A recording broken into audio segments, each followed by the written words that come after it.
Bonjour, alors moi je suis Yvan Sioma, je suis le secrétaire national Île-de-France pour Alliance Police Nationale.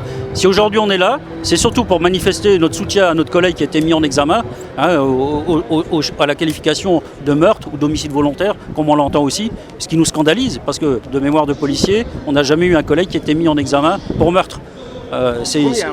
C'est la première fois, moi en tout cas, je ne me souviens pas avoir vu un autre collègue mis en examen pour meurtre. Quand on est policier, on n'est pas un meurtrier. Quand on est policier, on n'est pas un criminel. Quand on est policier, on n'est pas un assassin. On est là aujourd'hui pour dire stop au chantage que le syndicat Alliance mène. Ils sont venus manifester aujourd'hui parce qu'un de leurs collègues a été mis en examen. Ce collègue a été mis en examen parce qu'il a fait usage d'un fusil d'assaut en tirant une dizaine de balles dans le corps de deux jeunes hommes le soir des réélections, parce que ces jeunes hommes, qui avaient été visiblement surpris en plein deal, ont pris peur et ont mis la clé de contact pour fuir. Aujourd'hui, pour beaucoup de policiers, mettre la clé de contact dans la voiture signifie appuyer sur la gâchette. Ça leur est permis depuis l'article 435.1.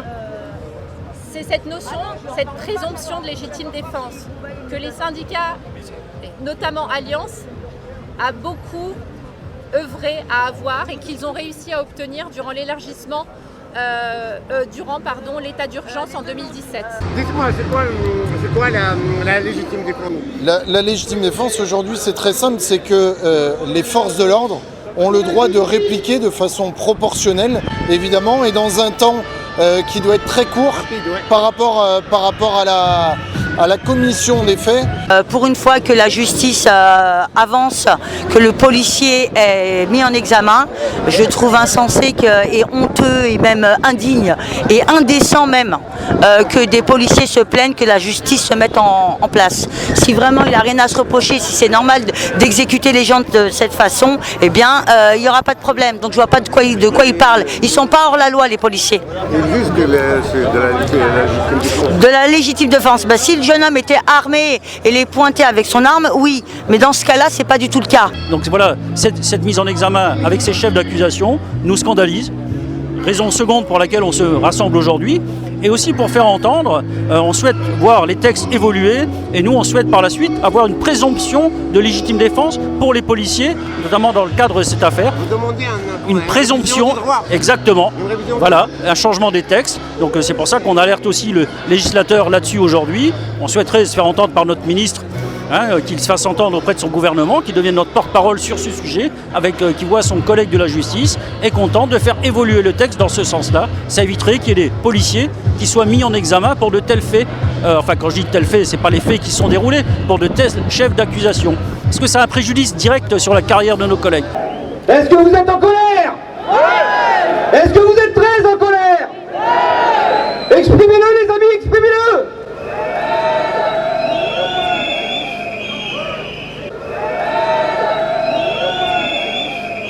Une fois de plus, à travers cette décision et cette qualification, la parole du flic risque d'être remise en cause.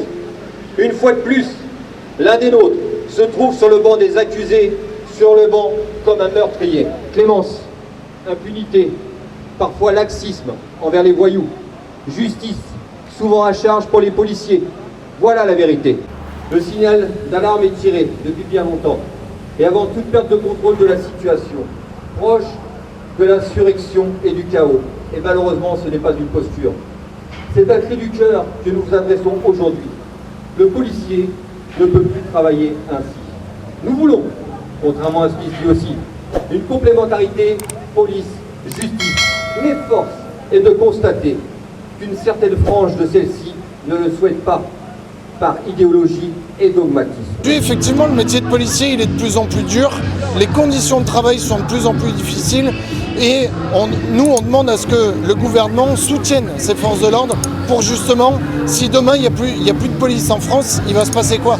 C'est ça la vraie question qu'il faut se poser. Ce jeune policier va être traumatisé pour des mois, voire des années, et l'institution justice va passer. Et dans quelques jours, dans quelques semaines, nous, on aura oublié peut-être une partie de cet événement-là, mais lui subira les conséquences de ça pendant des années. On ne peut plus accepter qu'aujourd'hui un policier soit traité comme un délinquant, Comment peut-on accepter qu'un policier, quand il a fait l'usage de son arme, soit mis en garde à vue systématiquement? Nous ne sommes pas des délinquants, nous sommes des policiers.